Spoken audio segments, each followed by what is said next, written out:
Find the volume of the solid that lies within the cylinder, x squared plus y squared equals 1, and the sphere, x squared plus y squared plus z squared equals 4. If you're trying to visualize this, imagine a tennis ball being impaled by a cylinder, essentially.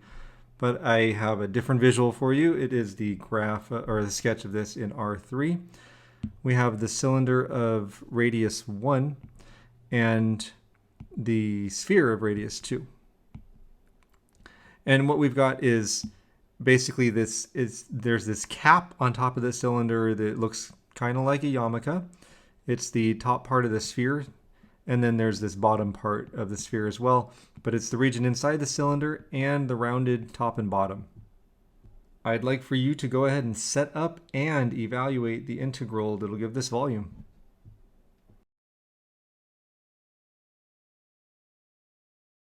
Well, there's a lot of stuff here. First, let's talk about the region D in the xy plane. It is the disk of radius 1, so r goes from 0 to 1, theta goes from 0 to 2 pi. Then z goes from the bottom cap to the top cap, and in terms of r, that means that z goes from negative square root of 4 minus r squared to positive square root of 4 minus r squared. Effectively, what we did is solve the equation x squared plus y squared plus z squared equals 4 for z, and then replaced x squared plus y squared by r squared. That gives us an integral for the volume from 0 to 2 pi of the integral from 0 to 1 of the integral from negative square root of 4 minus r squared to square root of 4 minus r squared r dz dr d theta. Left that bit out there. And as you see, there's this note here. The integrand is 1 because we are finding the volume, and we already have dz dr d theta. That is 3 dimensions. We could have doubled the integral for z from 0 to the square root of 4 minus r squared because the region is symmetrical with respect to the xy plane, but I decided not to do that. Integrating with respect to z is going to give me 2 instances of 4 minus r squared in a square root. And recognizing that I have, well, we have the integral from 0 to 2 pi, the integral from 0 to 1, of 2r times the square root of 4 minus r squared dr d theta. What I was saying, I have a u 4 minus r squared, and then I have this 2r outside of the square root, which is basically a du. It's just missing a minus sign. So I multiply and divide by a negative 1 so that I can use the power rule. That leaves us with the integral from 0 to 2 pi of d theta is 2 pi. Negative outside of that, or out in front of that. And then integrating the square root is going to give us 2/3 times the quantity 4 minus r squared to the 3/2 power. All that is evaluated from 0 to 1.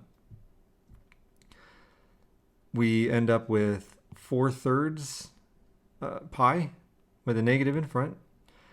And then evaluating at 1, 4 minus r squared to the 3/2 gives me 3 to the 3/2.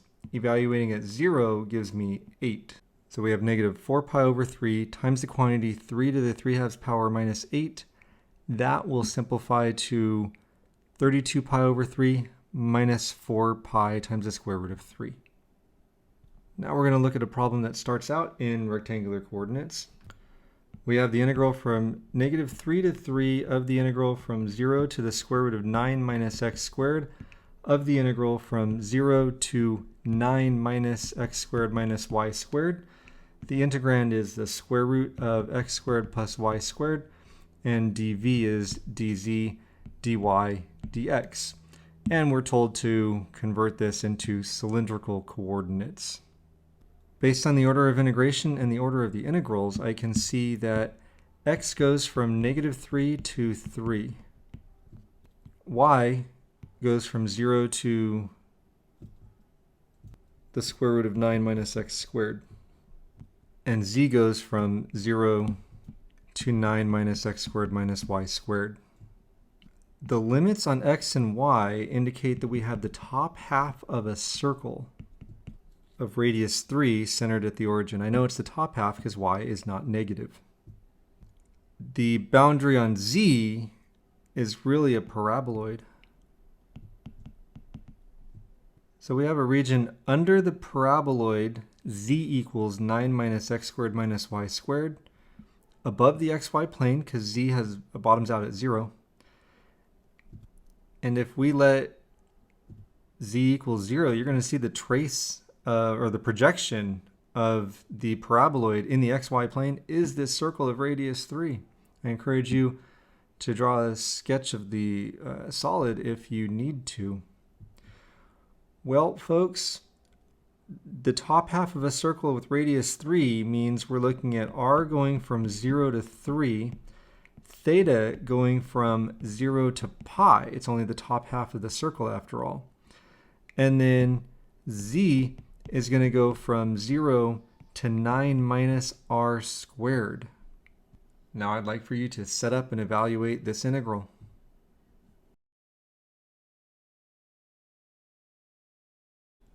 Our integral is the integral from 0 to pi of the integral from 0 to 3 of the integral from 0 to 9 minus r squared.